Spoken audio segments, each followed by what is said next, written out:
Hey, readers and writers, I'm Adrian Buskey, and this is Fictitious, a show about the storytelling craft of science fiction and fantasy. I'm joined in this episode by Suyi Davies Okungbowa, author of Son of the Storm. In the thriving and socially stratified city of Bassa, a young scholar named Danso struggles with family expectations and cultural pressures. Worse, he's discovered lost historical lore at odds with the approved political narrative, knowledge he's sworn to forget but cannot let go of.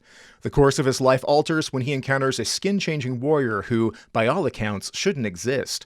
The journey that follows sets Danso against an enormous conspiracy of violently suppressed histories, illicit magic, and forbidden lands. Their efforts could reshape an empire, or cost them everything. The first book in the Nameless Republic fantasy series, Son of the Storm, arrives May 11th from Orbit Books.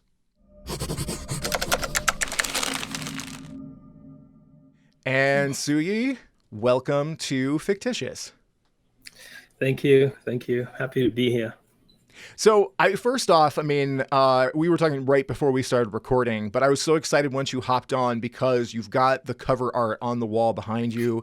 So sometimes on this show, we talk about shelf appeal because that is such a big deal in books and marketing and stuff. And this was one of those ones where, Orbit is always killing it when it comes to the book designs. But like when I saw this pass through and I reached out to the publicist and I was like, give me this right the heck now because this thing is gorgeous, right? And the premise is awesome. The setting is very different from what I think a lot of like traditional fantasy readers are exposed to. So I think that is great. And there's a lot of perspective in this that I think is different as well from what a lot of like Western fantasy kind of touches on. It's all stuff that I want to explore here. But I gave my little scripted read at the top. It's very much kind of the overview of what this story is. How do you describe Son of the Storm? I think Son of the Storm is really a story about the chaos that can come out of like truth. That's really what it is at the core, right? It's like we know a lot about the world immediately around us, but like when we start to know more about the world outside of that immediate bubble, it can open up truths about the world, the bubble we've been a part of. And that those truths are kind of uncomfortable. And not just for us, but like the people around us and like the social units that we operate in. And we all have, like, people have different responses to that, right? So for Danso, who's the main character, he is trying to make sense of that by using these outward truths to understand his own past.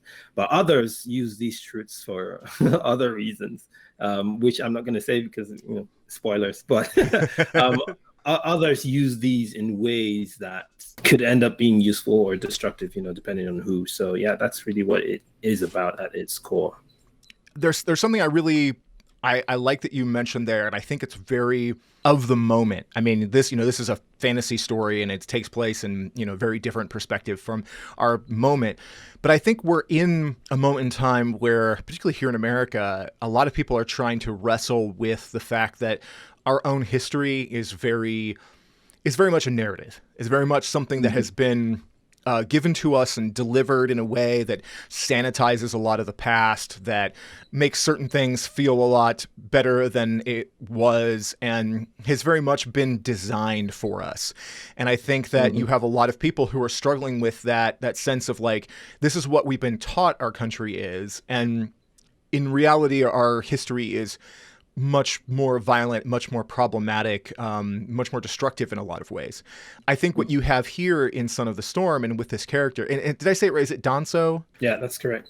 Yeah. So with Danso, like, this is a young scholar who in his studies, he's basically dug around, basically in the library, pulled out some old text nobody'd looked at in a long time and found basically hidden knowledge written in the margins of documents. Mm-hmm. And that knowledge that he discovers causes a stir because, one, he's in the restricted section. He's not supposed to be there. This is not really anything anybody's supposed to read. It's from a manic emperor that like is kind of known for being, a bit off his rocker. And immediately that knowledge is shut down. and made apocrypha, and the political structures say, oh, no, hold on. And this is all things that happen before the narrative starts, but it's something that he's reflecting on as the story begins. Mm-hmm. And I really thought that was a really strong way to alert us immediately to the sense that this is a culture and a political climate where the narrative is what they want to deliver to you, and anything that disagrees with that is immediately said, oh, that's heretical, and you need to put that, aside, and we're going to correct. I think he says sanitize the text and burn the old ones so the ancient papers don't exist anymore, so that there's no chance that anybody will get this information and run with it. And that leaves a character who has a bit of information nobody else is supposed to have, now having to decide what to do with that. You're supposed to not remember it and not share it, but it tickles it, because once you know it, you can't unknow it. It's the curse of knowledge. So I think that leads really into like the themes of the story, and you were touching on there in this description, finding about history that's been repressed, sometimes violently, sometimes through just the communication methods, or the violence of destroying the past, in a lot of different ways. Can you kind of talk us through what you were thinking about as you started writing this story, or what you discovered you were talking about as you started getting into the narrative? That's really was the starting point for me, about knowledge that often isn't part of the dominant narrative, exists on the margins and on the fringes, and has much more usefulness and impact about understanding the nuances of a history than is often let on. And I guess it doesn't help that Bassa, right, which is the city where Danso is from, and which is pretty much the seat of power in the continent of Un, right, which is where all the different lands are in. It doesn't help that it's kind of a closed system, and no one is really let in without being also educated, right, about what who they're allowed to be once they're in Bassa, right? And so it's very easy as a Basai citizen like Danso is to understand what the world outside of that Bassa is. And while Son of the Storm really puts Danso at the center, he's not the only one who has these issues. So the character he does end up interfacing with that sort of blows this wide open for him is a woman called Li Long, who shouldn't technically exist, as the blurb says. And the reason for that is because he hasn't been taught that she exists, because she comes from a place that's outside of the bubble. So I think one of the key things was there's a lot of, I didn't really think a lot about immigration when I started, but as I started to write, I saw there was a lot about how immigration processes work as a gatekeeping method, right? Not just about having bodies and labor and stuff like that, but also about culture and history, because when you have to stand face to face with the product or the someone whose very existence is the antithesis of the narrative that you're putting forward, it becomes harder to hold up that false narrative, right? So when Danso comes across Lilong, he's like, oh, wait, how this isn't supposed to be possible. But then he starts to think about all this stuff he's read in the margins and stuff like that. And he's like, oh, wait, is this what we've been, is this what has been sanitized, right? So it's a very complex thing. And Danso is dealing with that, but Lilong is also dealing with her understanding of what, she has been taught about the Basai, right? And then she meets Danso and you're like, wait, you don't really fit that mold. So, something's not right here. And so when they end up being, because what happens is they end up being chased by the forces that want to keep these narratives hidden. And what ends up happening is Lilong has to also question what she knows about, so it's kind of like that. But at the core of that is the movement of people, immigration and borders and how that can be used to uphold certain narratives, even if there are other reasons for why immigration can tend to be very fraught. Labor is a good example of how that tends to be at the center of immigration policies and stuff like that. So I didn't think I would be delving as much into that, but I ended up doing a lot of talking and thinking about how immigration works and why than I thought than I did when I started, and I thought I would when I started. I always think that's one of the fascinating things about the writing process is, for some people, they just think of a character and there's a plot and they go. Other ones have something that they want to explore and they find a way to do it. But I think inevitably you find that any story that you start writing, you have more to say than you expected. There's more to explore than you thought there would be. And that I think you can't create when you think about world building for stories, you can't create a well-realized, well-lived-in world without examining some of those problems. And certainly they often reflect things that we have to think about in the real world. And I like what you're saying there about as far as, immigration brings in the other and the other brings in a different perspective. And that's so often what closed groups want to defend themselves exactly. from. And with Bassa, there's something I really like that how you handled here. I mean, with the city of Bassa, you kind of explained through Danso in there that even merchants that go outside of this kind of thriving city state are not allowed to talk about what they experience outside of it. You go out, you can do things out there, but you don't come in talking about it, And it's such a regimented way of keeping a population from knowing too much. But what I thought was a very clever methodology was that you started off with a prologue set outside of it.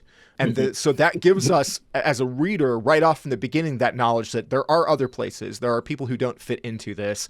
And we get a sense very early on that there are people who are going to run into problems because of the way they look and whether or not they should even be real based on, the stories around. So I thought that's a tidy bit of world building that gets set up really quickly that I liked a lot. Let's dig into more of the world building too, because clearly this is African inspired kind of setting, and I'm going to dig more into this in a minute, but I was reading some of the things that you had talked about on Goodreads about this story.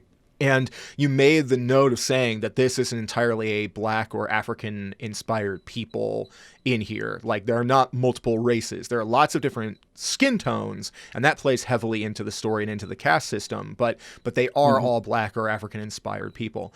Can you kind of go into a little bit more as far as what the social structure is of Bassa and this culture, how the skin tones figure into it, how that people operate in that stratified kind of social system with that, because I think that's really important to the story, and it has a big impact on Danso and Lilong and a lot of the other characters. So what does that look like? So I will start from this place where in world building, I think a lot about axis of power, because that's kind of how we exist as humans everywhere. In times before now, the axis of power that we often operate within were tended to be more set, right? It wasn't out of form to say, okay, these folks are below and that's it, compared to now where there's no hard lines, the lines are more invisible, right? They're less out there, right? But they still exist. What happens in Bassa is Bassa does have its own caste system that's pretty much set in stone, right? Immigrants belong to a different caste versus the mainlanders, right, who are from the mainland where the city of Bassa is, who belong to a higher caste, right? But in terms of skin tone, where that came from was my intent was to, or is, as I tell my stories, is to represent the breadth, right, of the African experience, African descended experience. So in drawing from the African descended experience, both on the continent or from its diasporas, one of the things that doesn't often get put front and center, especially because a lot of the discourse around Blackness globally often centers America because of its very fraught history with Blackness. So that conversation tends to dominate. Generally, culturally, America's conversation tends to dominate a lot of discourse around race and stuff like that. But the thing is, within the framework of Blackness itself and the various ways it exists, both on the continent and outside of it, it is actually very much more nuanced. A good example is the concept of Black as a descriptor is something that comes from that mainstream discourse that is often dominated by American discourse or racial discourse, right? But within, say, communities that don't always have constant interaction with racial difference. A good example is I grew up in Nigeria. Nigeria doesn't really have a huge non-Black contingent But Nigeria also at the same time possesses Black people of varying skin tones, and that range of, manifestations of the way Black skin presents itself still has meaning and connotations within a Nigerian community, right? Someone with very dark skin is interpreted differently from someone with very light skin. And while for this world, right, that we currently exist, the reason for that is proximity to whiteness, right? Because there is a value system that has placed whiteness as the yardstick for measuring everything else, right? And so that's why we have that in this world. But that gradation of like the range of manifestation of the skin of the Black person still exists in various forms everywhere.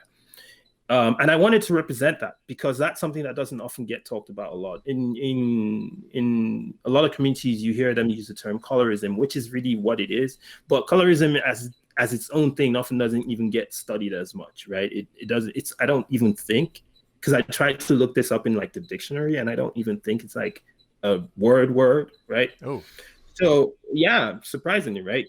So what I wanted to do was to represent that. And what ended up happening is I borrowed a lot from like various, especially diasporic communities, because they sort of like came up with language to describe themselves and that range for themselves, right? A good example is if you look up, there's this story written by Zora Neale Hurston that I think, I can't remember the name now, but it's set in Harlem, right?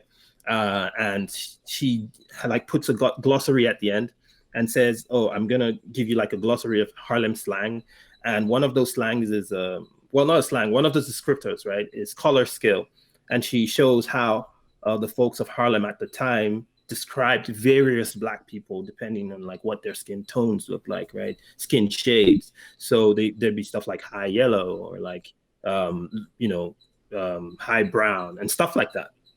And so the people of Un in the world of Nameless Republic kind of like employ something very similar, or should I say the people of Bassa, because they have that caste system. But their value system is different. It's not, because there's no whiteness in this world. So they have their own yardstick for measuring what is of value. Now, on the continent, Bassa is like the most thriving city because it has the best soil, it has the best agriculture. And it has the best land that grows and thrives. And so they're better than everyone else as a result. So their value system lies in that which gives them that wealth, which is the soil, which is the humus. And so that humus becomes their yardstick for measuring, right? Anyone who is as dark as the humus, for them, is the most prized person because that person must be blessed by the gods, the same way the land is blessed by the gods, you see, right? Right. And so the further someone is away from the humus, the less desirable they are in that world. And so that's where that caste system comes from. Castes and like social system often are very like arbitrary. They make no sense a lot of the time. And so in that world, those who tend to be darker tend to be more elevated according to caste systems, and those who are much on the lighter side end up being less. And so that plays into many different things, the economics of it, the politics. And of course, as with most caste systems, skin tone is just one thing, right? It's just a phenotypical, it's the easiest phenotypical representation of the self that you can use. Well, this person looks like this, so it must be here. But there are other things that, there's heritage, right? What kind of like family background you come from. If your family is from a line of merchants, then you have to, you have to be in a certain caste, right? There's also ability, which is where Danso comes in, because Danso has this very great ability of memory. He can remember everything. So he gets put in as a scholar historian where his memory is useful, right? He doesn't fit into that caste based on his skin tone, right? Because it just doesn't work. So he ends up being in more than one caste unofficially as a result, even if officially he should be in the highest, he isn't really. And so that's where his own like conflict of the self starts to come from. But yeah, so Bassa operates in this very complex way where some people kind of belong just because of what they look like, while some people belong because of what they can offer, because of their heritage and all of that. And then, of course, that brings complications to how people are treated, because some folks are like, oh, you shouldn't belong here, right? Just because you look like that. Yeah, so that's kind of like how Bassa based on like their caste system. That's pretty much how the politics of everything starts to come to the fore. I really like what you were talking about there as far as like the yardstick for measurement and like how people how they compare things and how they prescribe value to stuff, because I think that as people, I mean, this show is largely for writers and readers definitely, but readers and writers are the same class in a lot of ways. But world building is always this thing where you have to make your choices with intention. And you need to think about why your world looks a certain way, acts a certain way, why there are prejudices, why there are things that are elevated, why things are set in. And I really like, I mean, that's such a really great way of thinking about it, that like you look at the thing that you most value in the world, the thing that makes you powerful, and then you place that as the like what's closest it is best and what's farthest away is least. And that is a really fascinating way of looking at it. And I think that's a really helpful thought process for anybody who's constructing one of these kinds of stories. So I love that you said that. Thinking about how, I mean, this show is primarily American or North American audience, and most of them have been raised on a diet. If they came up with fantasy and sci-fi, a lot of it was like European centric Western fantasy fiction. Everything that delineates from like Tolkien on down, and so you have a lot of kind of innate ideas of what fantasy should be. And obviously, there's been a lot of stuff lately that has subverted that, which is great because we need to expand on that cultural reference point in a big way. Also, I mean, and that gets talked about a lot, but I think what doesn't get talked about as much, at least not maybe what I've seen, is how much the audience brings to the reading experience as far as their own context and their own cultural understanding. And when we're reading things that, like, as an American reading something written by an American, most of those cultural cues will make sense, even though, I mean, obviously America has so many different cultures, under its surface as well. Like there's so many different variations, but you can kind of count on certain things within the zeitgeist, especially if it's been written recently. I mean, I think we see the problems of people going back to things that were written in the 90s and being like, oh, wow, this is super problematic, and things obviously going back into like the 50s or whatever, and it's a mess. But we're still always bringing our own context to it. And the reason why I bring this up is that I always say on the show that like I go to Goodreads and I read reviews from the standpoint of trying to catch perspectives that maybe don't match my own, because I am very aware of the fact that I'm a cisgender, middle-aged white guy. And so I have a very specific framework that I view the world through, and I want to find out how other people are seeing things because they'll pick up on things that I won't. What I thought was really, really interesting in there was I saw your response to a review that somebody had left where they were responding to the use of the term yellowskins in this story. And they were reading the text very specifically as if there were Asian or Asian influenced characters in the story, and that was used as essentially kind of a slur, and that it reflected, the words that are used in the real world in that way. And you had responded back to it, and I would say, like, with a great deal of patience and understanding for their response, because you could see that they were trying to act in good faith, and that they had been bothered by something that reflected their own cultural experience, but they were not recognizing from the text that there are not Asian characters in this story, and that this world does not include anybody but Black or African-influenced dark-skinned people. So the yellowskins in it are not a race, but a melanin variation within that. So I'd like, because I think this would be really helpful for the audience listening to this who are going to read the story and engage with it to understand that context. But if you could kind of walk through a little bit of what that response was too, and kind of explaining contextually what that means, coming from an African background, from that stance, from a Nigerian experience, what those words mean in that context, because I think it's really important for us sometimes as Americans to recognize that our experience of the world is not the entirety of the experience of the world. Yeah, that was a really tricky and interesting thing because, well, I'll start by saying I only moved to the US in like 2018. So even the context of how the word yellow is used as a slur against Asian communities or Asian descendant communities especially in North America and probably in other parts of the globe, just never crossed my frame of, reference, because I didn't have any interaction with that space, growing up. And where I grew up that's not at all how we use yellow. So thinking about how I said I wanted to represent the range, right, of the Black experience in all the forms that it exists and manifests, one of those is that I'm not sure how much this happens in North America, but like in Africa, like there's a huge population of Africans with albinism, right? And Africans, the point of albinism is that what it means is that people end up having a deficiency of melanin. And so what happens is skin, eyes, and hair color, so those things that melanin actually supplies tend to go without. And so Africans with albinism look very different from other races with albinism because there is a very huge discrepancy between what someone without looks like, which is much darker, and what someone with albinism looks like, which is very, very almost Caucasian-like. Even if that's literally the only thing that's different. Like everything about them is Black and African, and their names are literally the same names as me, but like they just look like that. And so within many communities, they're described with various terms, but most of them tend to translate to fair or yellow, right? If you put it in English, right? Mm-hmm. And so we use that. And some people even like self-describe in that way. There's a Jamaican DJ, I think he must be like really old now, but he calls his stage name is like Yellow Man. And like, it's not offensive, he self-named that. And people, there have been many variations of actors or people from the continent and outside of it who just like name themselves that because it's not considered a slur that way.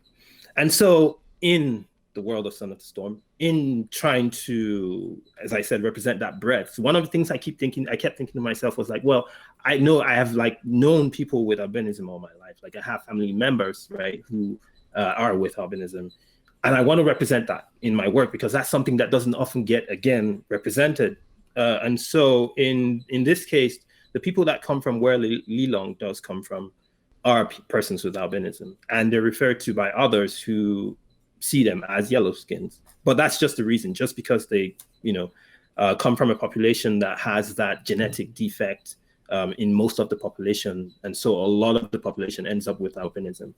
But in my thoughts, right, I felt like I gave enough markers, right, to be clear about it. Like, so it's not just like their skin is, it's not just like a very light skinned, but like the hair, for instance, is yellow. Their pupils are yellow, right? And I was like very specific about that. And I also made sure to put so on the African continent, there's also like a huge amount of like myths around people with albinism, right? Many of them superstitious, many of them just like, they just come from various places. And many papers have been written about this, especially with the fact that they're at the high risk of skin cancer, especially due to like UV rays and stuff like that, because they don't have that melanin protection. So there's a lot of myths that come out of all of these things. I re-represented those myths, or pretty much just had analogous representations of those myths in the world of Son of the Storm, because I also wanted to put that forward. I never really like thought about what that would mean for someone who maybe is Asian with that history, right, or Asian descendant with that history in America, because I wasn't writing for those people when I wrote that. I was like, well, I want to write to represent this thing that I know and understand. And in my brain, I was like, well, if you're reading this and you come across this, I guess, if you do some research, you'd find the context and you'd be like, oh, okay, this is what this is, cool. But then there's always the risk that someone would bring their own reading, their own experience, right, and their own historical experience to the reading, and then interpret that. And that's what ended up happening with that reviewer, because they were like, well, I read this and it felt offensive to me because, you could have found other words. And I didn't even quite understand. Well, I did understand like right from the get-go, especially because of this current time and what's happening with like the Asian community, descendant communities in North America. I wrote this Son of the Storm in like 2019. So it was like a long time ago, like 2018. So I wasn't that well versed in this history. I have become long after that. So I could understand, like I could come to that review and understand that, okay, this is where this person's coming from. It's not a point. It's not a place of malice. It's not a point, it's just, it's understandable. So I took that as an opportunity to explain, right? And examine that this isn't something that is even directly or indirectly comparable to that, because like even the history of the words or the descriptors themselves don't have any connection to that. It's like completely separate thing, and it's all just very, very coincidental that there are like some points of maybe that as a reader, if you bring your experience as an Asian descended person to that reader, if you maybe dig deep enough, you can like probably find something that seems similar. But I felt at least that I was able to bring that explanation to the table and say, well, that's actually not what is happening at all. Like this is like a completely different thing, and it is not at all referencing that. I mean, I often don't respond to reviews, but I felt like that was useful because I didn't want future readers to have the same frame of reference for that. Certainly, as we're talking, we're in a moment in America where we're seeing this rise in anti-Asian hatred and violence, and certainly, so it's a raw wound for us right now. Something that's been sort of a recurring theme on this show for the last couple of years has been how many times the texts that we're exploring, they seem different in the moment that you're reading it versus the moment when the books were written. Because so often it'd be like, oh, they're pandemic novels while we were in the middle of a pandemic. Well, they were written 2 years beforehand and they had no idea that it was coming, but it just happened to fall that way. You have something like this where somebody who has a heightened sensitivity to those things, and understandably, but they're reading a novel that you wrote several years ago and could not have been ready for what was coming in the present moment. Could not have been prescient about that in that way. So yeah, I think it just in general, I think it's also, we know that when people read stories, there's a certain level of self-insert. When they read a character that they identify with or somebody that reminds them of somebody, they cast things in their heads and they sometimes miss the cues. I mean, I've used the example on here before, but it's like when the Hunger Games came out and they made the movie and they introduced the character of Rue. A lot of people got mad because she was a little black girl, and she always was. She explicitly is in the text, but the people who read it just missed that note. They missed that descriptor, and they took what was a sympathetic character in their mind and inserted that into the story. And then I'm sure it was a small, vocal, noisy group that did it, but they were, ready to be outraged about this, this casting choice. And it was them who was wrong. And I think that just happens a lot. So I think in an instance like this, I mean, there's a lot of things that people might grab onto and be like, but this is what the story says. Well, it's not what the story says. It's what you inferred from it. And it tells us that books are a dialogue, right? There is a kind of a back and forth with it. And that the end result as the writer is not, you don't have the end say on what the experience is because each individual reader experiences differently. So, but I appreciate you getting into that. That was the heavy stuff. Let's talk about magic. When we get into the story initially, through Donzo's eyes, we learn that magic is something that's like, it's rumors, it's folklore, it's not a thing that's true. Although he's written in some of these texts, this Manic Emperor has of the past has this fascination with something specific in this codex that leads him to believe maybe there is some level of reality to it. What can you kind of tell us, without getting too heavily spoilery, what the magic system of this world is, how it relates to this thing called Iber. And then I kind of want to talk about how that relates to Lelong, because we've kind of hinted around that character, but that's pretty specific to her context. So yeah, what's that look like here? I don't think it's really spoilery to give the magic system anyway. So Ibor is for me to explain what it is, I have to go back to the origin of the world itself. So I wouldn't do that. But people have different beliefs about what Ibor is. Some people, or at least part of the folklore, has different interpretation of what, if there was a thing like this, what would it be like?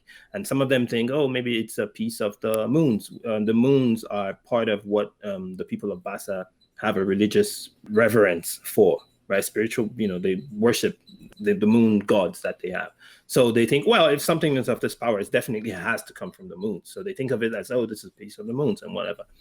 But the key important thing here is Bassa has everything, but it doesn't have that mineral.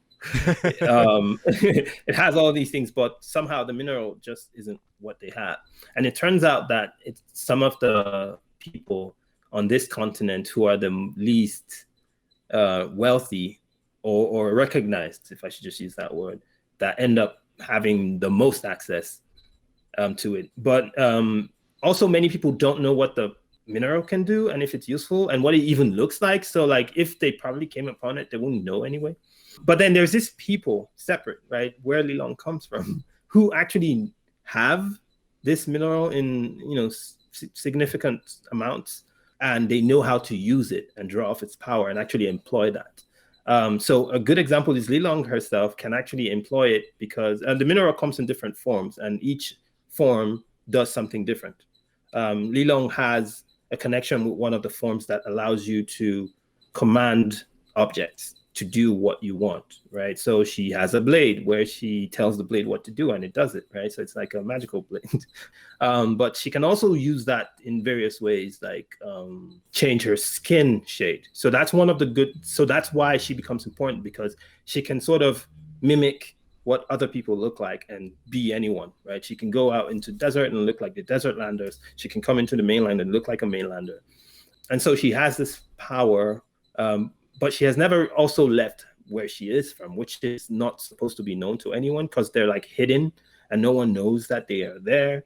For other reasons I also can't get into, but and yeah, but something prompted her too, because one of the artifacts that's under the protection of her household gets stolen and taken into the mainland. And so she follows it into the mainland, and then that's where she ends up meeting Dancer. But like Lilong has to like deal with having to go out into the world with this power that's not supposed to be known, but also use that power to engage with the world in different ways, and if she's to get what she needs back. And so that means running the risk of exposing not just the power but like her existence, which she ends up doing anyway. And so she has this quest to really take this thing back, but doesn't know that in her wake she has like really appended a whole system just by revealing herself and making true what isn't supposed to be. So that's what ends up happening. And Ibor ends up being able to do much more than even Lilong knows, because again, as I said, when you sort of venture outside of the bubble, you discover truths that shouldn't be known or have been known. And that's what even Lilong ends up figuring out, especially when she brings Ibor into this place and she realizes can even do more, right? Those will be spoilers, so I wouldn't say those things, but yeah, definitely some more things are revealed. I really like that idea of a character who's just the fact of existence can cause massive upheaval because a whole section of people have been sheltered from the knowledge of their existence. I think also something that you said in there that I think touches kind of on the world building from before too, that I think is really interesting, is that you have the best bosses, the pinnacle city, but it doesn't have that most important mineral, so they just pretend it doesn't exist. I mean, I think about in constructing a narrative, that would be like a country being like, we're the best, we don't have any gold, and everybody really wants gold, so we'll pretend that gold isn't a thing. Nobody knows what gold is. That's not even a word, like as a way of basically kind of painting themselves in a more positive way. Mm-hmm. Like if they have a better thing, we just pretend the better thing doesn't exist, and we keep ourselves higher up on that yardstick. So again, I think that's some pretty fascinating stuff there. You have a lot of POV characters in here. There's kind of three that I think are sort of the center of the story, but there are quite a number of them throughout the story, although it is in a tight, like third-person limited narrative, which is kind of my general preference as far as a story that head hops between a lot of characters. But that always seems to be, construction-wise, one of the bigger challenges of putting a story like this together is figuring out how to manage all those different storylines, how they intersect, how often, certain characters appear, how that balances out. So I'm curious for you, from a purely craft standpoint, over drafts, over editorial changes, all those things, how are you managing POVs? How are you managing those different narratives as you were writing? Well, for this book, at least, there's three key characters, right? There's Danso, there's Lilong, and there's also Ishemi, who we haven't spoken about at all, who is also pivotal to this narrative. And everyone else pretty much orbits these three people. And a lot of the page time is centered on these three people because they are the ones who make the kinds of changes that affect, that sort of like balloon out. But we get other POV characters, sometimes even just one off or like 2 times, and then that's it. And what I think I always did was ask myself who has the most stakes in this scene or chapter, who stands to lose the most, with whom does the reader stand to understand most what is happening in this scene, right? So those are the kinds of questions I asked myself before I chose. So sometimes Danso is in the scene, but the POV is from someone else because we need to understand something that's at stake in the scene that you might not see from Danso's POV, because Danso also has blind spots, right? He can't see some things, and so we have to shift to someone else's POV to say, this is what Danso can't see. And that way we not only understand that character, but we also understand Danso, and we also understand the world around both of them. One of such characters is Zach, which is he's a second to Danso in the world of Son of the Storm or the Nameless Republic as a whole. Seconds are like, people who are attached to someone. They're mostly immigrants, and they're like assigned to someone to be a sort of employee slash, protector slash, helper or whatever. But it's a very nuanced definition. But and that's what Zach is. But the thing is, Zach has a lot of feelings about like belonging and like having a second place, right? Compared to his first place, which he immigrated from. He has a lot of thoughts about Danso, who he has been assigned to, and Danso's failings of him, and maybe his failings of Danso. So these are some things that you would never see from Danso's standpoint, because he's just like focused on something else, right? He's just like, I need to find out this thing. So he's just like not getting everything, and someone else has to give us that perspective. So stuff like that. But sometimes we also shift to some other completely different perspective of someone who's probably new on the scene, but we need to understand where, say, the antagonism toward a certain character like Danso or Lilong is coming from. And so we need that character to offer us the perspective that shows that antagonism. So just those kinds of decisions were the decisions I made about who to filter that experience through, because they have the most stakes in that particular moment.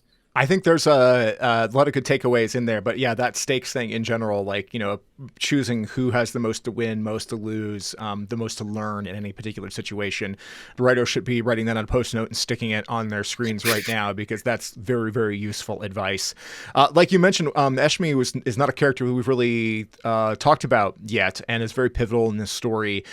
She is the intended of Danso, which are basically they are basically a prearranged marriage, and is also kind of socially compromised in a similar way. You were talking earlier about how Danso is kind of between social castes, where he's like a lower caste, but his mental ability, that ability to remember everything he reads, is prized and has pushed him into the scholar class.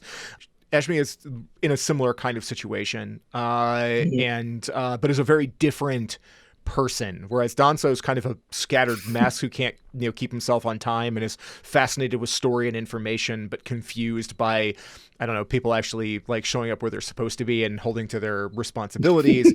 Eshmi is like all ambition, all understanding of social nuance. She is the person who has her things together all the time, and a lot of that stems from her relationship with her mother, who has a really interesting profession in this as well. So what more can you tell me about her? What's that mother's profession? How is that something that she kind of has to step into? How does that factor into this story?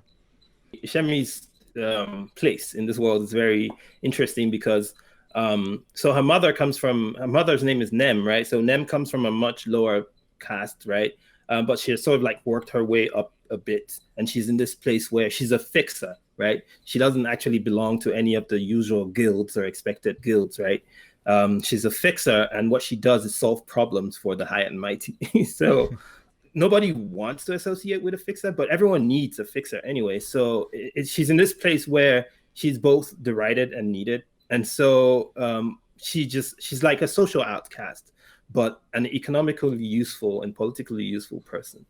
And Eshemi is her daughter, and Eshemi doesn't like that she can be in the circles but not be a part of these circles. And so one of the first things she does is like set up this course where she deviates from her mother. Now, as we talked about earlier about like how skin shades, right, play out in the caste systems, Shemi tends also, because of her heritage, right, from not her mother's side but her other parents' side, where she ends up having the skin shade that places her in a slightly higher caste than her mother. And so she takes like full advantage of that and like becomes like a counsel, which is similar to a lawyer. And she like goes into that world. But her mother is like, well, that's great, but I also want you to be like, street smart, because I want you to be able to like hold your own out there. And so Shemi ends up being this person who borrows the best of both worlds, but maybe I'll call it the worst of both worlds, but in a good way. Right, because she takes like all the most ruthless things from like Nem, right, and then takes all the most ruthless things from her council guild and like merges it together, and that's how that becomes like her vehicle for moving through that society, and it makes her a very fascinating person because she's young, still inexperienced, but very, very understanding of like what she needs to do and committed to what she needs to do to get what she wants, because she figures out early on that she needs to do some pretty not so great things. But if that means she gets what she wants, then that's what's most important, because those are kind of like the lessons she has drawn from her mother's profession. The conflict between her mother and her is her mother doesn't really want to let her into that life. She's like, I'm trying to protect you from this. But at the same time, her mother knows, like, because she's a fixer, if she goes, her legacy goes. So at the same time, she kind of wants her daughter to like take on that legacy, but not really. So it's a complicated relationship.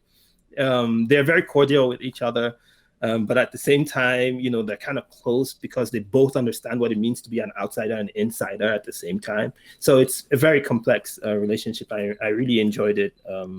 Yeah, I enjoyed writing it. Well, that definitely makes a strong contrast against Danso. So it makes it like those three core characters are all extraordinarily different from each other. And so that drives a lot of conflict and creates a lot of possibility in story, which it was part of what makes the story engine turn, right? Like, and works really well here. Digging right into like the nuts and bolts of craft here, are you an outliner? Are you a discovery writer? Somewhere in between? What's that look like for you? I think both.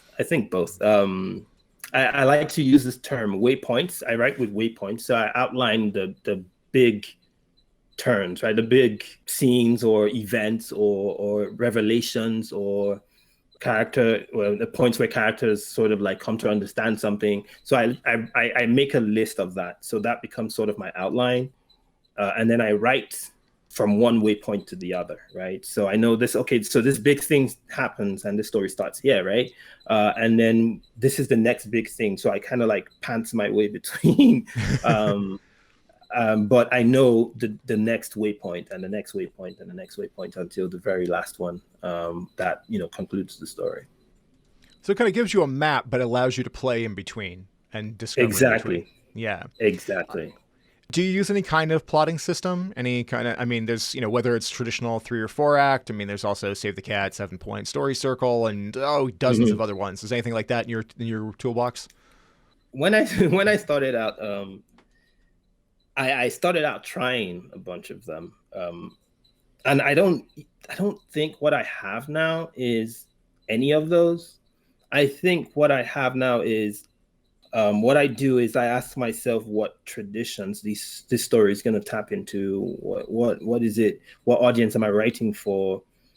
And then what kind of story it's going to be? What engines are going to turn it? Is it going to be heavy in language? Is it going to be fast paced? So I use that to sort of decide what structure works best toward these goals. So my goals are my structure, if this makes sense, right? The goals of the work end up being what decide the structure rather than like the other way around. And then I just pretty much select what works best. So a good example is I recently wrote something that had a mystery element to it, and I've never written a mystery, and I know mysteries have certain structures to them as well. So I ended up doing was looking up those structures and saying, the mystery is just one aspect of this story. So how much do I want the mystery to, how much of an engine do I want this mystery to be? You know, is it front and center? Is it just chugging in the background, right? And so I ended up using the mystery in a very like hacked way, because I didn't use all the, you know, steps, right? I just like cut some off. I was like, okay, so maybe like this red herring doesn't need to be here, or it needs to be like different, you know.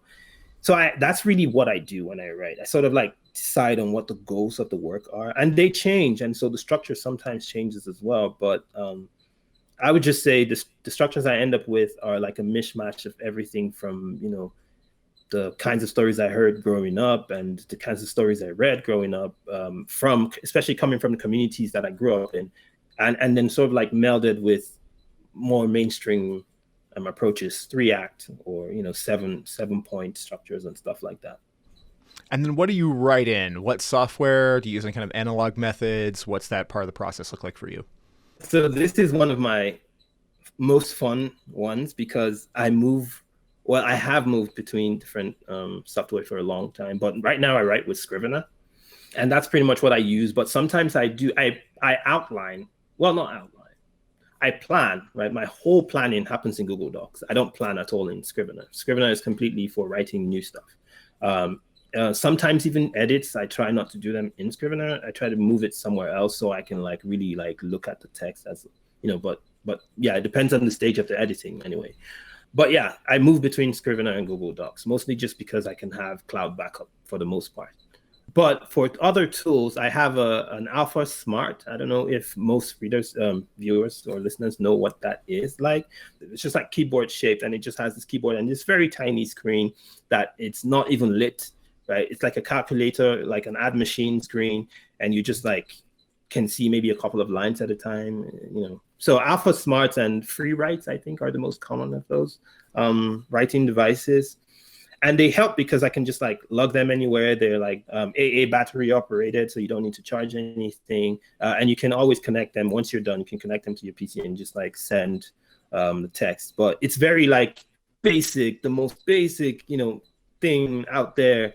The only bitten by like handwriting. So, and because I can't write by hand, I use that to mostly write new stuff, draft, you know, just like word dump and like start from scratch. And then I move to Scrivener when I want to be like more finessed and like more, yeah. But I only just started doing that in the last year or so. For the most part, I use Scrivener to write. I want to say that I've seen RF Kwong use one of those. I mean, Rebecca's been on the show before, but I've like her Instagram. I think that that she has that, because I think kind of the point of it is that it stops you from self-editing, because you can't spend the time to read what you read before. There's only forward momentum. You can't back up. You can't worry about typos and all that stuff. So it terrifies me, because I look at it and I'm just like, there's like 2 lines. That's it. I don't know how I train my brain to do that, but there is something, if you do have a problem with the need to constantly self-edit, because I mean, I definitely get that, where I've had that issue before, where trying to get through a single page can be tough, because you know, I just can't let go of the language of it or something, and I want to fix it. So there's a lot of value to just keeping going. Mine is slightly different, because it has like, you can actually see multiple lines at a time, like up to 6 lines or 8 at a time. So it's different. But I do agree with you that I think for me, really, it's just because you can't have the internet on it. There's no browser, there's nothing. So it's just like you and the page. And that's really where it works for me, because I can't get distracted, because I get distracted a lot. Well, I feel that big time. I'm ADHD, so I totally understand that for sure.